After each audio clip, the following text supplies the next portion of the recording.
ng isang pagiging double-minded or unstable, mga kapatid. No? So, ang una po na example natin is si King Ahab. Kilala niyo po ba si King Ahab? Si Sister Aileen, kilala niya. Baka naging friends niya ito. Hindi. Sa Bible natin magbasa yung mga kapatid. Si King Ahab po, mga kapatid, isa siyang hari sa Israel. At si King Ahab ay gumawa ng pinakamasama sa buong hari. So, di ba? Maraming naging hari yung Israel. Siya yung pinakamatinding ginawa ng kasalanan sa Panginoon. Kaya talagang yung Diyos ay umabot na sa trono yung ginawa niyang kasamaan. Ano ba yung ginawang kasamaan ni King Ahab, mga kapatid? Tatlong ginawa niyang kasamaan na pinakaayaw ng Diyos. Ang unang-unang ginawa niyang kasamaan is kinasawa niya si Jezabel. At alam naman natin si Jezabel, mga kapatid, hindi nila kalahi ito eh. Ang utos kasi sa mga Israelita, hindi sila pwedeng makipag-asawa pag hindi nila kalahi. Diba? Ganun ang kanilang aral, mga kapatid. Katulad din sa atin, pag hindi natin kapwa-bride, hindi tayo pwedeng makipamatok. Diba? So, yun ang unang ginawa na kasalanan ni King Ahab. Ang pangalawa, naglingkod at sumamba kay Baal. Sino si Baal? Yun ay Diyos-Diyosan, mga kapatid. No? Si Jezabel, naglilingkod siya kay Baal. No? At kung inasawa ni King Ahab si Jezabel, itong Diyos-Diyosan niya dinala doon sa Israel. So, ang nangyari, para siyang may dalang Santo Niño pagdating niya sa Israel, mga kapatid. May Diyos-Diyosan siyang dala. No? At sumamba pa si Ahab, King Ahab, yun ang pinakamatindi. No? So, paano nangyari yun? Isa kang hari, tagapanguna, at alam mo yung mga utos ng Diyos, tapos sasamba ka sa Diyos-Diyosan. At yung pangatlo, mga kapatid, na pinakamatinding ginawa niya, is ipinagtayo niya pa ng dambana si Baal. No? Hindi ba naman siya matindi talaga? Talagang napusong niya ang salita ng Diyos, mga kapatid. Sabi ni Prophet dito sa kanyang message na the invasion of the United, dito sa paragraph 40, the invasion of the United, paragraph 40. Now, how that back in the middle centuries there. Tatagalog ko sa inyo, mga kapatid. Pinranslate ko na sa Tagalog. Paragraph 40. Ngayon, kung paano ito bumalik sa gitna ng mga siglo doon, ang dakilang si Ahab ay umakyat sa kapangyarihan. Naging hari siya. At siya ay uri ng pagsakay sa reputasyon ng iba pang hari ng Israel. Si Ahab mismo ay isang uri ng isang mananampalataya sa hangganan. Anong ibig sabihin, mga kapatid? Siya ay isang borderline believer. Si King Ahab. Ang pag sinabing mananampalataya sa hangganan, meron na siyang hangganan. No? Meron lang siyang kayang sundin. Kapag yung pinaggagawa ng Panginoon ay sobra na, hindi niya na kayang sundin. Katulad ng mga alagad ng ating Panginoon, di ba, 70 person? Nung sinabi ng Diyos na kanin niyo ang aking laman at inumin ang aking dugo, hindi na nila kayang sundin. Hanggang doon na lang sila. Ano ba ito? Vampira yata ang pinagagawa sa atin. So, hanggang doon lang sila, mga kapatid. No? May hangganan lang. Yun ang isang borderline believer. Madalas na tinutukoy ko siya sa ganoong paraan. Sabi ni Prophet. No? I often refer to him that way. Sabi niya, madalas ko siya tinutukoy sa ganoong paraan. Dahil may bahagi siya ng oras sa gilid ng bakod, bahagi ng oras sa gilid ng bakod. Sabi niya. Hindi mo malalaman kung saan tatayo. Isang lalaking hindi matatag o isang tao na nagpapahayag na isang Kristiyano at hindi matatag. Hindi mo alam kung ano ang gagawin tungkol sa tao. Ngayon, sabi niya, sila ay isang Kristiyano, bukas hindi mo alam kung nasaan na sila. Nasa simbahan ngayon, natutuwa sila at kumakanta at pumupuri sa Diyos. At bukas, lumalabas, umiinom, nakikipag-inuman, paikot-ikot, running around, ba? Kung gayon ang uri ng isang tao, ay mahirap gawin ang bagay na kasama. So, ganun yung mga stable, mga kapatid. Ngayon, nasa church, bukas, kung ano-anong ginagawa. Hindi sila matatag. Pabago-bago. Ibig sabihin, meron siyang unstable na kaisipan, mga kapatid. Pangalawa, mga kapatid, Israel in the time of Elijah. No? Sabi niya sa 1 King, chapter 18, mga kapatid, verse 21.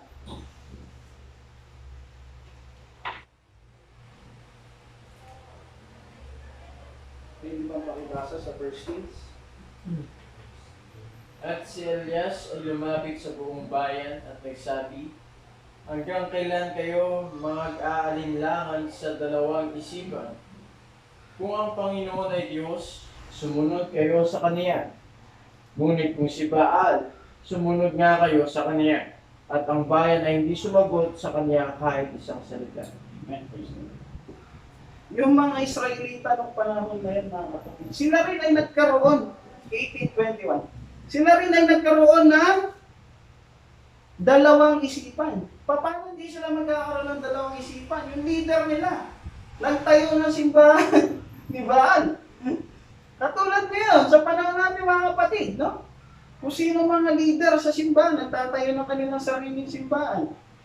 Si Brother Tanyan nga dati, nagkaroon din ng double-minded kasi nga, nalito siya eh. Di ba? Hindi niya alam sino ba sasambahin natin dito.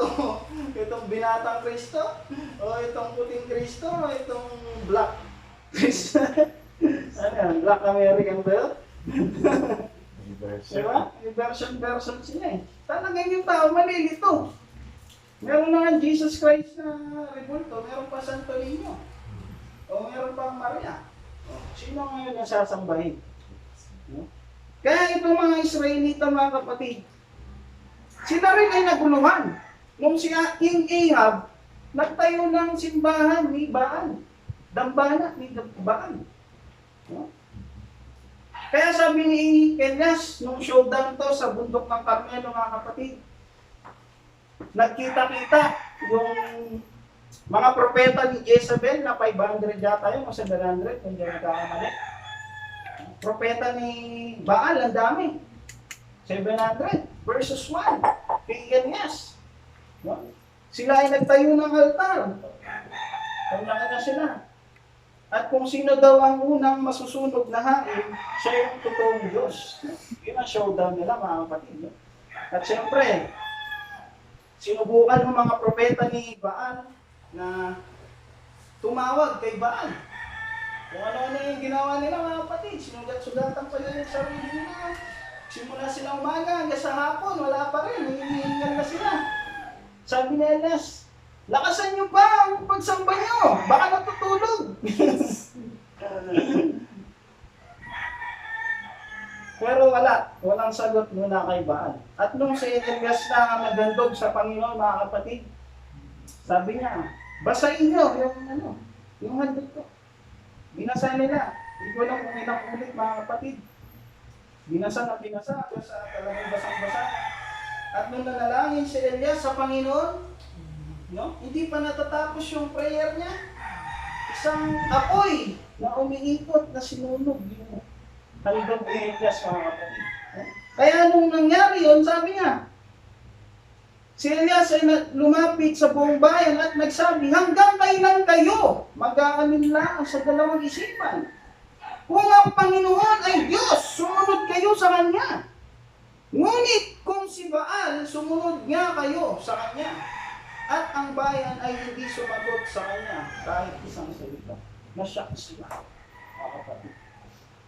No?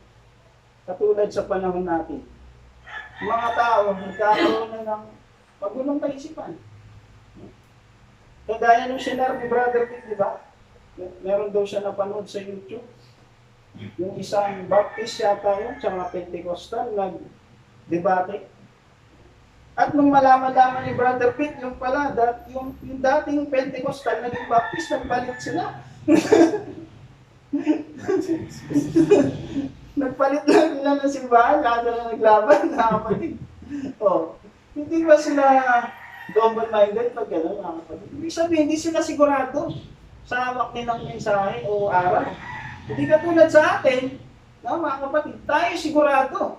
No? Meron lamang isang Diyos. Di ba? Sabi ng prophet kanina, meron lamang isang Diyos at si Maria ay isa lamang incubator.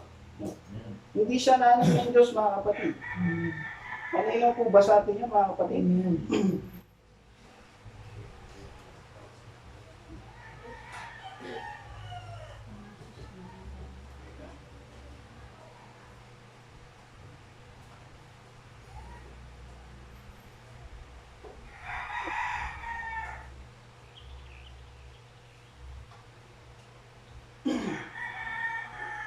Ngayon, sabi niya dito, mga kapatid. Sabi ni prophet sa kanyang message na heavy conference, and that's what's the matter with a lot of so-called Christians today. At iyan ang problema sa maraming tinaguriang Kristiyano ngayon. Sila daw ay parehong Kristiyano, yung Baptist at Pentecostal. Mga crossbreed sa mundo. Hindi nakakagulat na hindi ka maaaring manatili. Doble ang isipan. Hindi kailanman makakakuha ng kaalaman sa katotohanan. Mga kapatid, sabi niya. No wonder you cannot never be settled, double-minded, never able to come to the knowledge of truth. Kapag tayo pala ay nakipag-crossbreed dito sa mundo, magkakaroon din tayo ng double-minded. Hindi mo pwedeng pagsamahin ang Word of God, sabi ng prophet, at ang mundo. Sabi niya. Hindi tayo makakarating doon sa knowledge of the truth. Dito sa mensahe, kung ganun, maaaring nauunawaan mo yung mensahe, pero hindi mo alam, nadadaya ka. Kaya kailangan, hindi tayo pwede makipag-crossbreed sa mundo, mga kapatid. Sabi niya dito. Dito sa Romans 12, tignan natin ang sabi niya. Nagulo yung outline ko.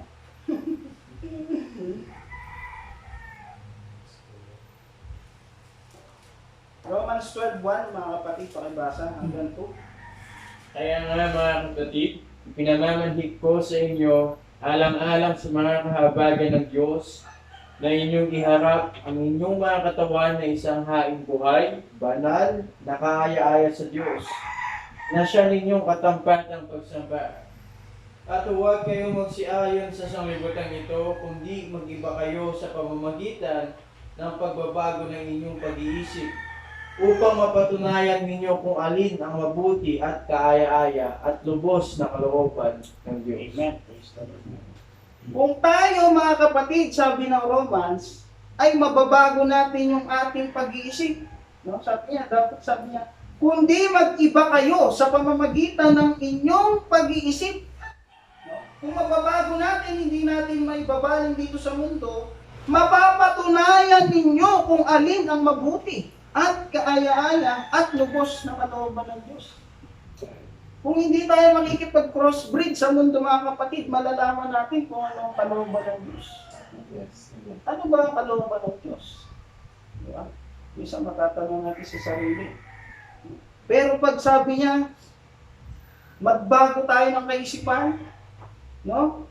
At mapapatunayan natin kung alin ang lubos na kalooban ng Diyos, mga kapatid. Sabi niya pa dito sa 1 John 2:15,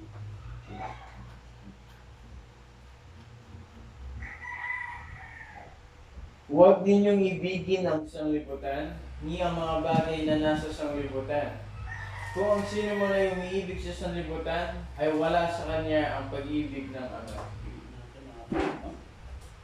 Hindi natin pwedeng ibigin itong sanlibutan na ito, mga kapatid, tsaka yung mga bagay, things of the world.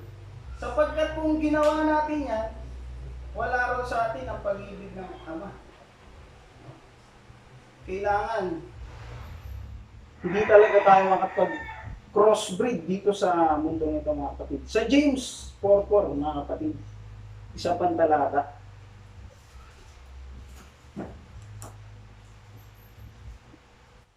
Kayong mga kalunya, hindi baga ninyo nalalaman na ang pakikipagkaibigan sa sanlibutan ay pakikipag-away sa Diyos? Sino man nga ang mag-ibig na maging kaibigan ng sanlibutan ay nagiging kaaway ng Diyos. Amen. So, hindi talaga pwede na pagsamahin itong sanlibutan at ang paglilingkod sa Diyos, mga kapatid. Sapagkat kung tayo ay maging kaibigan ng sanlibutan, no, magiging kaaway daw natin ng Diyos. Ano ba yung mga nasa sanlibutan, mga kapatid? Things of the world. Ano ba kung tayo lalabas? Ano ba nakikita natin sa things of the world? Naniniwala ka na alam nyo na yung mga bagay na yun. At ayaw ng Diyos ang things of the world, mga kapatid. Kaya nga, darating yung panahon na ito ay kanyang dininisin eh. Kasi, yung mga nandito sa mundo ay polluted na. No? Talagang sisirain ng Diyos. Pero yung mundo, syempre, hindi niya gugunawin. Dininisin niya lang. Yung mga gawa ng kamay, gawa ng sanlibutan, mga kapatid mo. Sabi ni Prophet dito sa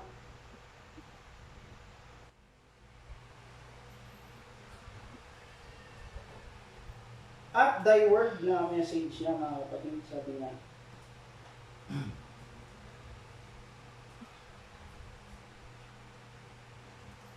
Usually, he had to stay away from the rich and people who had many things of the world. Ang Diyos pala, mga kapatid, minsan kinakailangan niyang lumayo sa mga taong mayayaman at sa mga taong maraming bagay sa mundo. Mga kapatid. Kaya ngayong mga mahihirap, mga kapatid, alam niyo, napakalapit ng Diyos sa atin. Kaya kung mahirap tayo, huwag tayo malungkot. Bakit? Ang Diyos ay malapit sa atin, mga kapatid. Kasi mayayaman, maraming bagay sa mundo yan. No? Katulad ng binatang mayaman, di ba? Nagawa niya ng 10 commandments, pero nung sabi niya, parang may kulang pa. Na-meet niya si Jesus Christ. Tinanong niya, Panginoon, paano ba magkaroon ng eternal life? Sinabi ng Diyos. Ano sinabi niya? Ibenta mo lahat ng ari-arian mo at ipamigay sa dukha. Things of the world. Ibenta lahat at sumunod ka sa akin. Diba? Kaya hindi talaga pwedeng pagsamahin ang things of the world at paglilingkod sa Panginoon. Mga kapatid, no? Kaya kung may dala-dala pa tayong mga bagay sa sanlibutan, kailangan natin iwanan. Mga kapatid, no? Kailangan natin isuko sa Panginoon sapagkat kung hindi natin nagagawa ito, sabi, wala raw sa atin. Sabi, ang pag-ibig ng Ama. No? At na kung nakikipagkaibigan tayo sa sanlibutan, ay nagiging kaaway ng Diyos, mga kapatid. No? So, malinaw po ba yan, mga kapatid? No? I hope na malinaw yan, mga kapatid. Sabi nga pa dito, tuloy natin yung quotation. So he got down amongst the fishermen, the peasants. No? Kaya bumababa siya sa mga mangingisda, mga magsasaka, mabababang uri ng mga tao na itinuring na mababang uri. No? Kaya nga sila Peter, di ba sila ay fisherman? Hindi na ng Diyos. Hindi naman pumunta si Jesus Christ sa mga city, sa mall. Hindi siya doon. Talagang sa mahihirap siya. Kasi alam niya yung mga mabababang puso, yung mga mahihirap, mga kapatid. Kapag itinuro ang salita ng Diyos, madali nilang makuha. Kaysa sa mga may alam, kinukontra yung salita ng Diyos, mga kapatid. No? Ang mga tao na walang gaanong kalakal sa mundo, ngunit mayaman sa pananampalataya. See? Yung mga may hirap, mayaman sa pananampalataya. Mas gugustuhin kong maging ganon, sabi ni Prophet. Amen? Gusto ba natin yung mga kapatid? Na mayaman sa pananampalataya? Sabi dito, ang pangatlo, mga kapatid, itong panahon ng Laodicea. Sabi niya sa Revelation, chapter 3, pakibasa sa 14 to 16.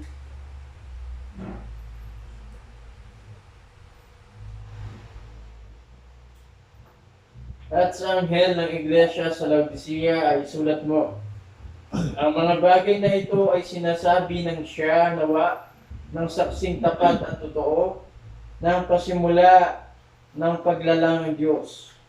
Nalalaman ko ang iyong mga gawa na ikaw ay hindi malamig o mainit man. Ibig ko sanang ikaw ay malamig o mainit. Kaya sapagkat ikaw ay malahininga at hindi mainit o malamig man, ay isusuka kita sa aking bibig. So ganito rin daw ang panahon ng Laodicea, mga kapatid. Hindi niya alam, sabi niya. Hindi niya alam kung siya ay mainit o malamig. No? Hindi alam ng isang tao kung mainit siya o malamig. Kaya sabi ng Diyos, isusuka kita sa aking bibig. Ang gusto kasi ng Diyos, kapag mainit ka sa pananampalataya, mainit ka. Pag malamig ka na lang. Kesa sa nasa gitna, hindi pwede. Para siyang iinom ka ng juice na maligamgam. Siyempre, ayaw natin yan. Masakit sa lalamunan mga kapatid. Kasi maasim siya. Pero pag malamig, sakto. No? At ayaw din natin ng kape na malamig. Na maligamgam. Gusto natin mainit na kape. Di ba? Pag soft drinks, malamig. Pag di nga malamig, hindi tayo bibili. Ang Diyos, ganun din mga kapatid. No?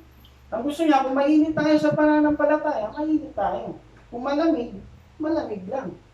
Pero sa gitna, ayaw. Susuka daw niya, mga kapatid.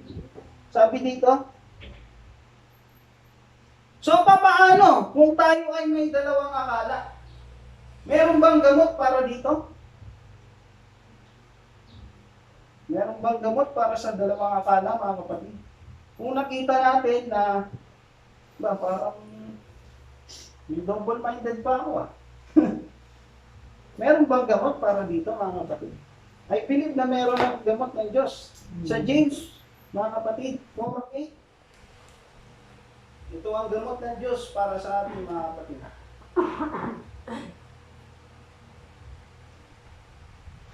Magsilapit kayo sa Diyos at siya'y lalapit sa inyo.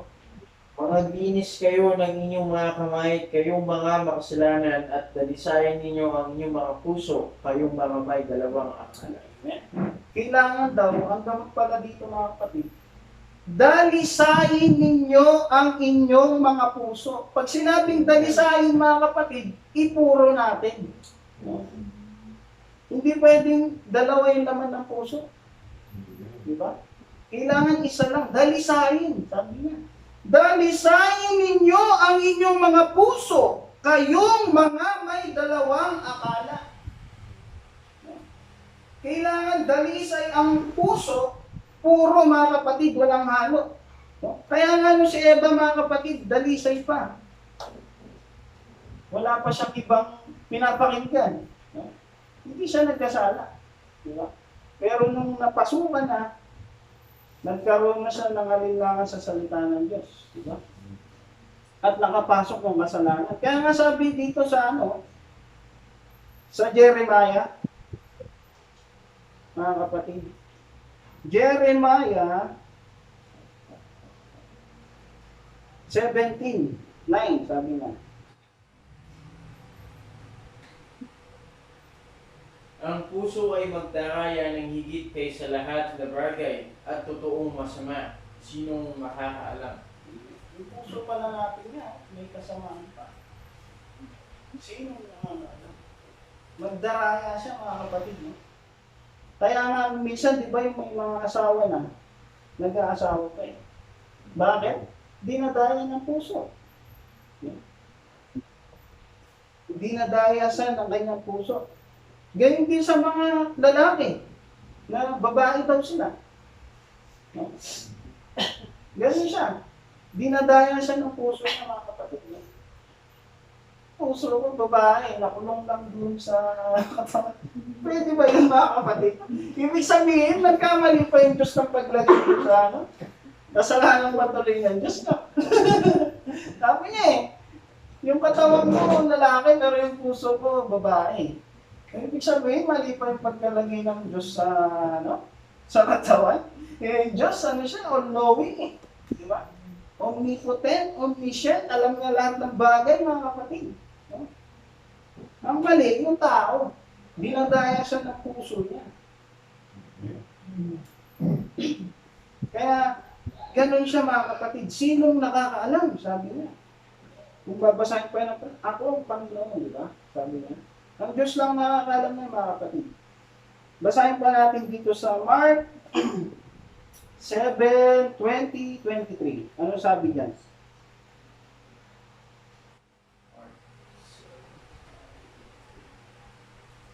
Ang lahat ng masasamang bagay na ito ay sa loob, nagsisipanggaling. 20:22. Ay, oh. 7:20-23. Nagulos ito ano eh. At sinabi niya, ang lumalabas sa tao, yaon ang nakakahawa sa tao. Sapagkat mula sa loob, mula sa puso ng mga tao, lumalabas ang masasamang pag-iisip, ang mga pakikiapit, ang mga pagnanakaw, ang mga pagpatay sa kapwa-tao, ang mga pangangalunya, ang mga kasakiman, ang mga kasamaan, ang pagdaraya, ang kalibugan, ang matang masama, ang kapusungan, ang kapalaluan, ang kamangmangan. Ang lahat ng masasamang bagay na ito ay sa loob nagsisipanggaling at nakakahawa sa tao. Amen. So, mga kapatid, kaya pala sinabi ng Diyos, ang Diyos, nagre-record siya ng kabanalan. Ngayon, sasabihin ng tao, ang Diyos naman tumitingin sa puso eh. Kaya kahit anong isuot namin, okay lang. Ang Diyos naman eh, sa puso tumitingin. Pero sabi ng Bible mga kapatid, mula sa puso ng tao lumalabas ang masasamang pag-iisip. Kung ano yung nasa loob ng puso mo, yun yung talaga magre-reflect sa labas mo mga kapatid. Yes. No? Kaya kung naisip ng puso mo magnakaw, magnanakaw siya. Susunod ang katawan. Okay po ba mga kapatid? At yun ang mga nakakahawa sa tao mga kapatid. Hindi katulad yung COVID, nakakahawa ba mga kapatid? Nakakahawa, pero ito mas nakakahawa ito mga kapatid. Kapag nagkaroon ka ng kaibigan na manginginom, nasubukan ko yan eh. Nagkaroon ako ng kaibigan na umiinom na rin ako. Nahawa ako eh. Mahawa ka talaga mga kapatid, para talaga isang virus. Siyempre, umiinom sila, hindi ka iinom. Diba? Magsusugal sila, hindi ka magsusugal, hindi siguro. Diba? Kung anong ginagawa, kaya nga sabi ni Prophet, sabihin mo o ipakita mo sa akin kung sino yung mga kasama mo. At sasabihin ko sa iyo kung sino ka. Diba? Sa English yan eh, hindi ko na maaari sa English eh. Tell me, who your friends are. And I will tell you who you are, sabi niya. Diba? Kung sino yung nasa paligid mo, sino yung kaibigan mo, sino yung kasama mo, mahahawa ka dyan mga kapatid eh. Kaya nga sabi niya, lumayo kayo. Mag-iba kayo ng pag-iisip ninyo. Kasi mahahawa kayo mga kapatid. At kung patuloy naman may ipagkaibigan dito sa sanlibutan, mga kapatid, nagagalit ang Diyos sa atin. Hindi naman sa huwag tayo makipagkaibigan, huwag natin gawin ang ginagawa nila mga kapatid. Baka sabihin, bawal ka lang makipagkaibigan. Pwede naman mga kapatid. Pero syempre, Yung mga ginagawa nila, huwag tayo makisama-ayon, huwag tayo sumama. Diba? Ganun ang ibig sabihin ng kapatid. Ngayon, kailangan sabi dito, magkaroon tayo ng kaisipan ni Kristo. Mga kapatid, kapag nagawa natin na mabago yung ating isipan, magkakaroon tayo ng kaisipan ni Kristo. Ano ba yung kaisipan ni Kristo, mga kapatid? Alam ba natin kung ano ang nasa isip ni Christ? Pakibasa sa 2 Philippians 2:5-8. 2:5-8.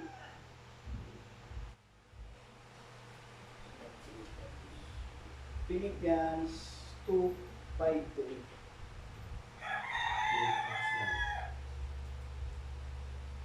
2:5-8.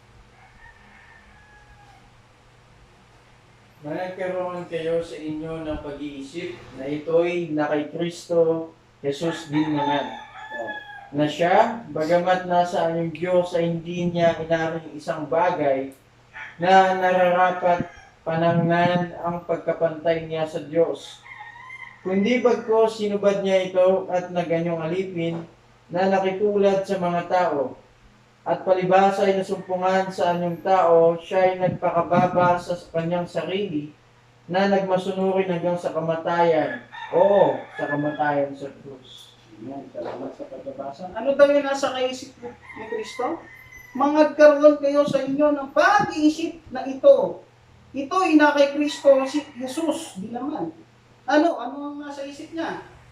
Na siya, bagamat nasa anyong Diyos, ay hindi niya inaring isang bagay na nararapat panangnan ang pagkapantay niya sa Diyos. Ibig sabihin, mga kapatid, bagamat kaya niya, hindi siya nakipantay sa Diyos. Kaya ginawa niya, nagpakababa, humble siya, mga kapatid. No? In any circumstances, mga kapatid, kailangan humble tayo. No? Ano man ang nating narating, kailangan maging humble. At ano pa ang nasa kanyang isipan? Inubad niya, di ba? At naganyong alipin, nakitulad sa mga tao, at palibasay na sumpungan sa anyong tao, siya'y nagpakababa sa kanyang sarili na nagmasunurin. Humble and obedient ang nasa isip ni Christ, mga kapatid. To the word. Masunurin at nagpakababa sa kanyang sarili. So, kailangan magkaroon tayong ganong kaisipan. Kaya ba natin yan, mga kapatid? Amen. I believe gaya ng bride yan. Amen. Kaya ba natin yan, mga kapatid, maging humble and obedient? I believe gaya natin yan, mga kapatid. Sabi ni Prophet dito sa message niya na at thy word,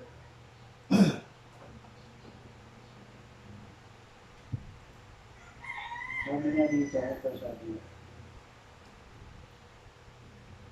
Sa paragraph 8 ng At Thy Word, kung napansin mo, maraming beses sa gabi, kukuha ako ng atensyon ng isang tao at magsisimulang makipag-usap sa kanila.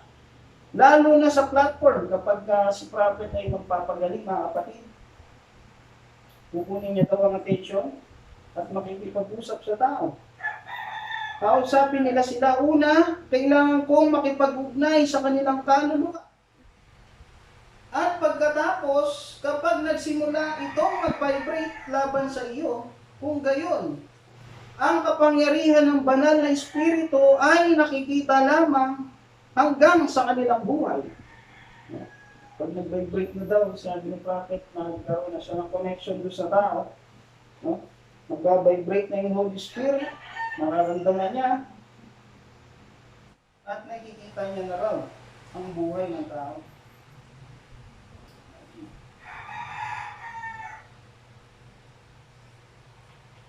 Banal na Espiritu ay nakikita lamang hanggang sa kanilang buhay at nakikita mo ang larawan nito sa harap mo. At ngayon, maaaring isipin, bueno, ang psychology, kaya ang ibang tao, wala, Kala nila si prophet gumagamit ng psychology. Ano yan, psychology? Meron pa kayong ano ba tawag din? Yung parang paggamit yung telepathy. Telepathy yung pag-inisip na gagawin. Pero mga magic lang kasi yung mga kapatid niya. Ang isip ng mga tao, ganun ang ginagawa ni prophet. Sabi niya, well, that's psychology. Well, if it's Paul used it when he looked upon men said, I perceive you have faith to be healed. Si Paul, ganun din ang ginagawa mga kapatid eh. Pag meron siyang pinapagaling. I perceive. Sabi niya, you have faith to be healed. Sasabihin ni Paul. Stand upon your feet. Di ba? Papatayuin mo na yung may sakit. Laksan mo ang loob. Sabi natin Panginoon. Lumakad ka at huwag na magkasala. Kung gayon, kung ginagamit ito, gamit ni Paul, tumitingin siya sa isang tao na nagsasabi, tumayo ka sa iyong mga paa. At ito ay psychology, sa isang paraan. Ito ang isip ni Kristo sa Kristiyano, ha kapatid. Hindi psychology ang ginagamit ni Paul at ni Jesus Christ at ng ating mga propeta. Kundi ang ginagamit nila is the mind of Christ. Mga kapatid. Praise the Lord. It's the mind of Christ in the Christians moving, see? It's not our mind. Hindi daw yun ang kanilang sariling kaisipan. Dahil hindi naman nila kayang gawin yun, mga kapatid. Kaya mo ba yun? Kausapin mo yung tao, tapos kilala mo na sila, kung saan sila nakatira. Hindi natin kaya mga kapatid. Ha? Hindi yun normal na kaisipan na kaya ng tao gawin. Kundi yun ang isipan ni Kristo, sabi niya. It's not our mind, not our psychology, but the power of Christ. His mind, sabi niya. Let the mind of Christ be in you, see? And then that moves out and knows, not the man, but Christ knows. Amen? Yes, yan. Yun ang sabi ni prophet. At sabi niya pa dito sa kanyang message na witness,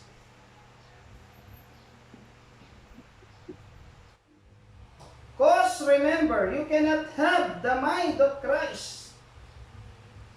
Pakatandaan, hindi ka maaaring magkaroon ng isip ni Kristo at ng isip ng mundo ng sabay.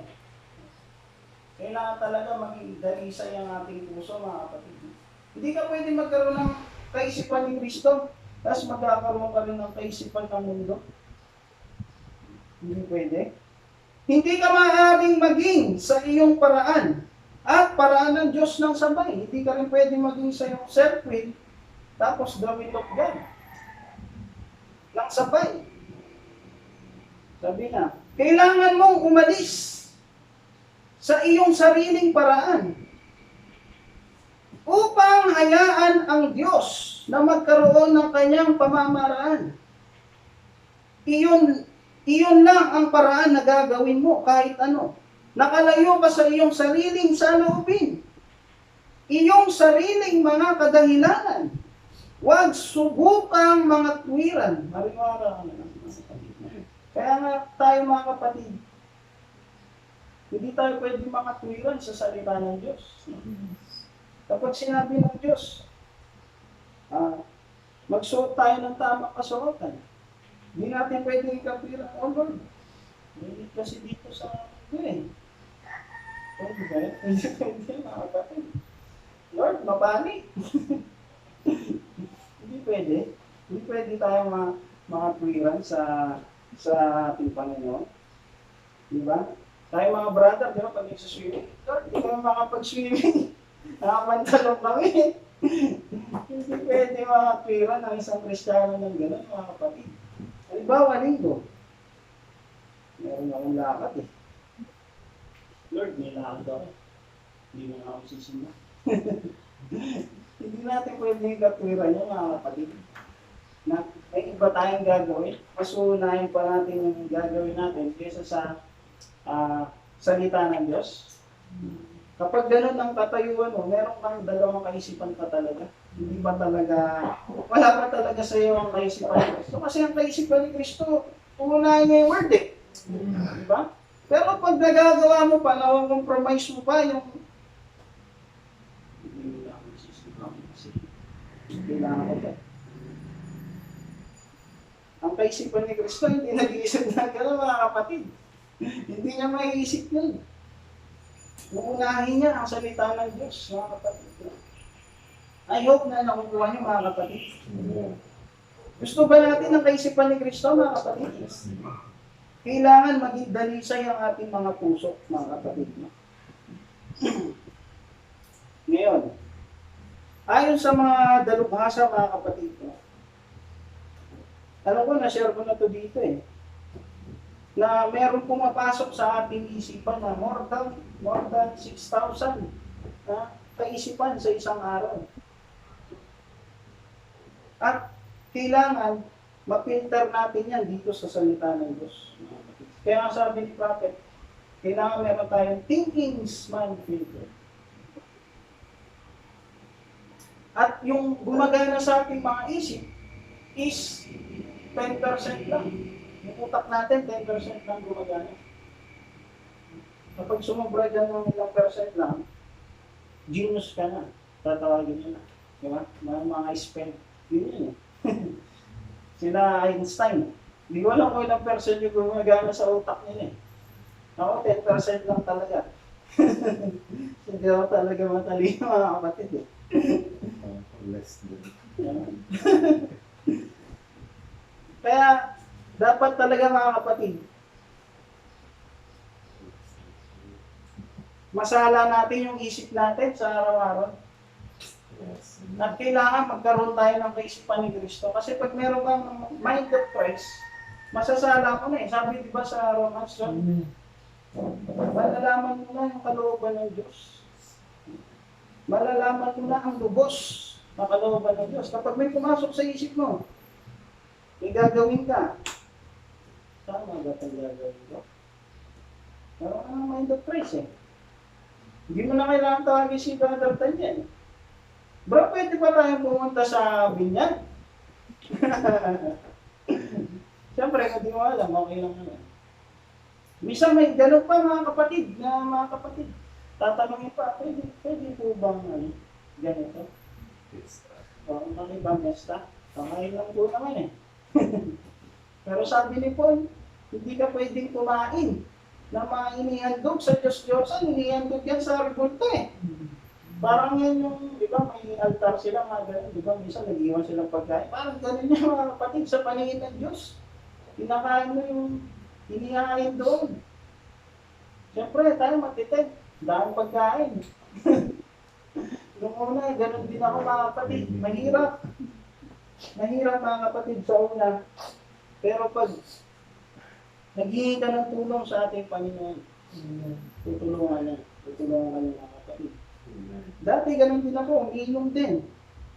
Hindi ko kaya mapigilan. Kapag naamoy ko yung alak, talagang, sarap uminom, sabi niya.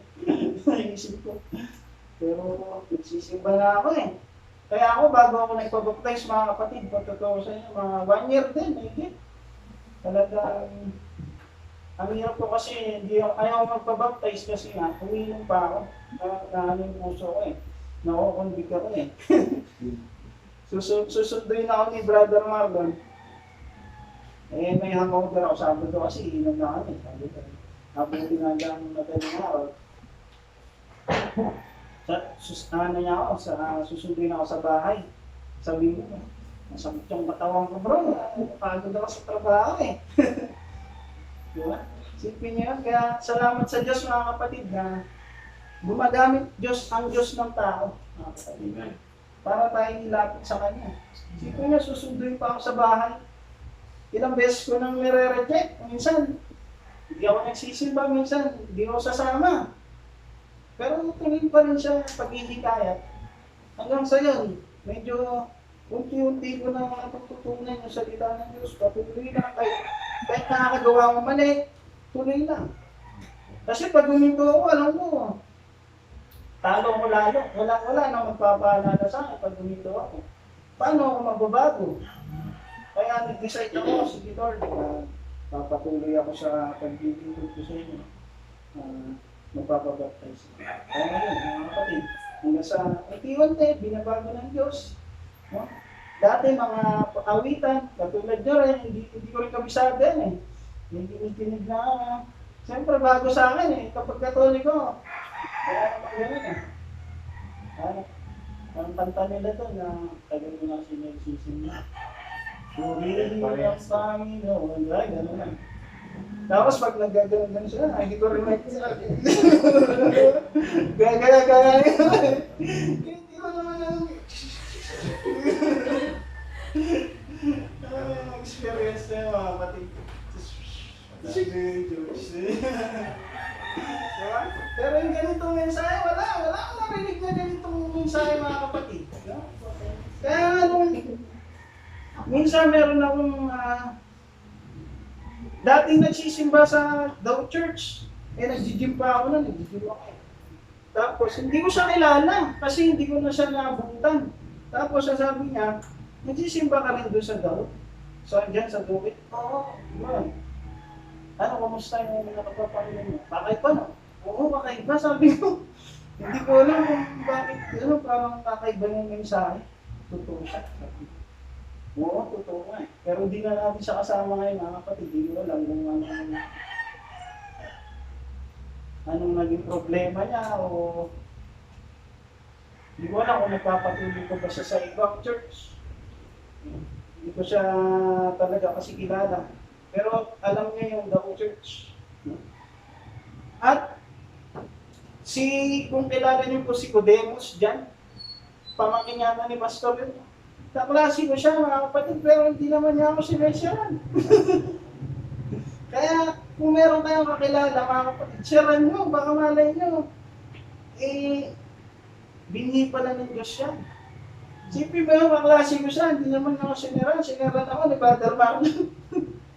Hindi ko mga klase kasi mas matanda ako kay Marlon eh.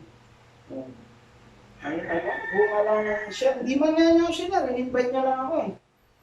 Nagkaroon lang kami ng konting pag-aaral. Sabi niya kasi, hindi lahat ng mababait maniligtas. Mabait naman ako kahit tuminom ako eh. Hindi naman ako nakikipag-away. Hindi ako papayag ha, siyempre. Hindi na, sabi ko. Kung gusto mo malaman, punta ka sa church namin. Diba? Ganun lang ako na ho. Diba? Sabi ni Prophet, para tayong mga fisherman eh. Naglali ng patibong si Brother namin. Doon ako nabuksan. Kasi iniisip ko na rin yan dati mga kapatid, di pa ako isang believer. Iniisip ko na yung mangyayari sa mundo. Kasi laging lumalabas naman kung nababalik tayo 2012 ba yan? End of the world na, end of the world. Iniisip ko, ano kaya mangyayari kung magunaw na yung mundo? Ano ulitan na naman? Ulit na naman. Tapos yung iba, parang dati kasi sa school, si Confucius eh, di ba? Yung, ano ba? Resurrection ba sa kanya? Hindi resurrection sa kanya eh.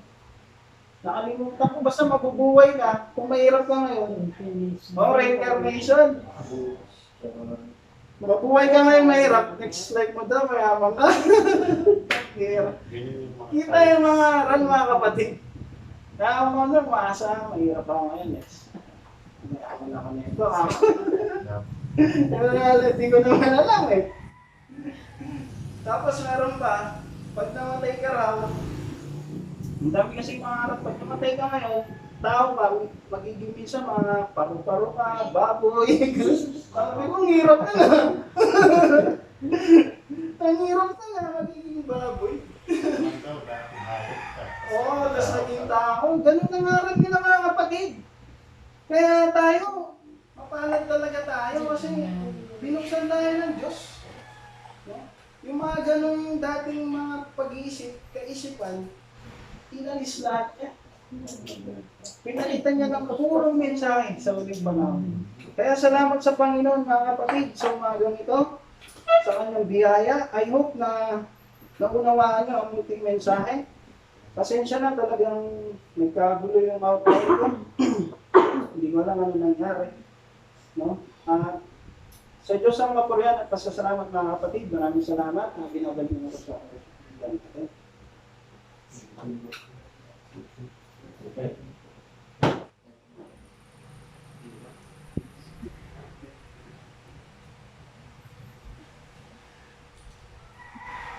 So, salamat sa Panginoon na tayo ay nakaraos naman at binigyan tayo ng encouragement kaya naglagan ng kalaban. So, patuloy si Brother ng magbigay ng spiritual reading.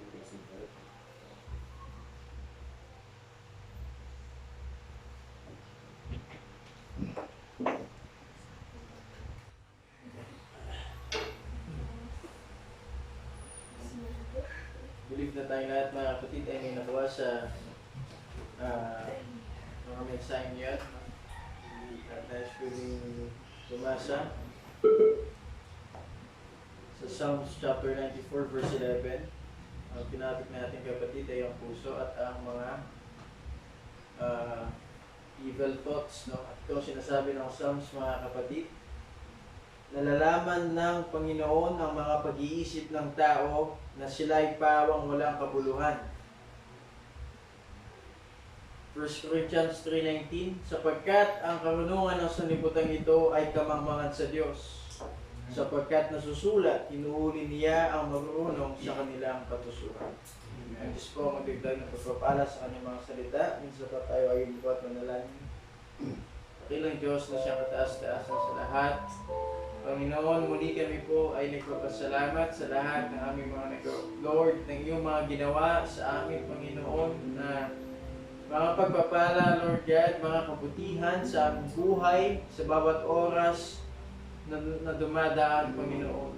At Lord, kami po ay lubos na humingi ng tawad sa lahat ng aming mga nagawang pagkukulang, Lord, pagkakasala, Lord, Panginoon. Mga kaisipan na hindi ka aya-aya sa iyong harapan, Panginoon, na hinihingi po namin ng tawad, Lord God.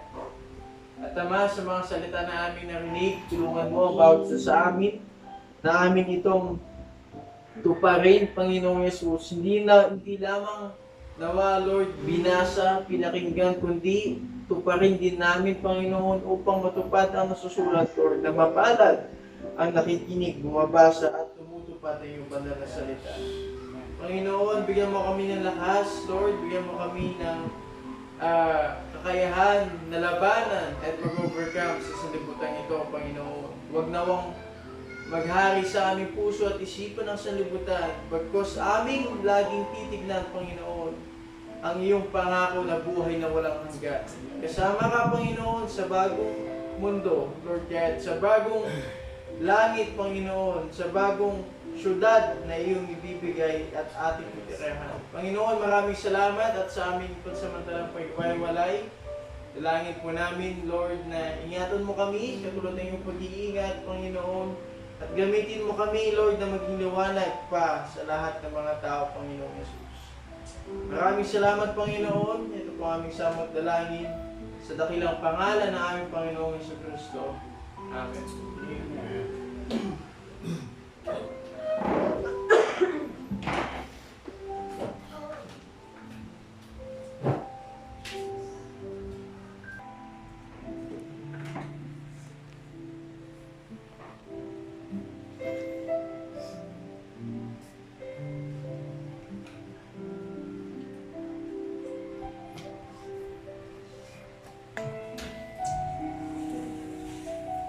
God, tayo po ay tapos na sa ating gawain.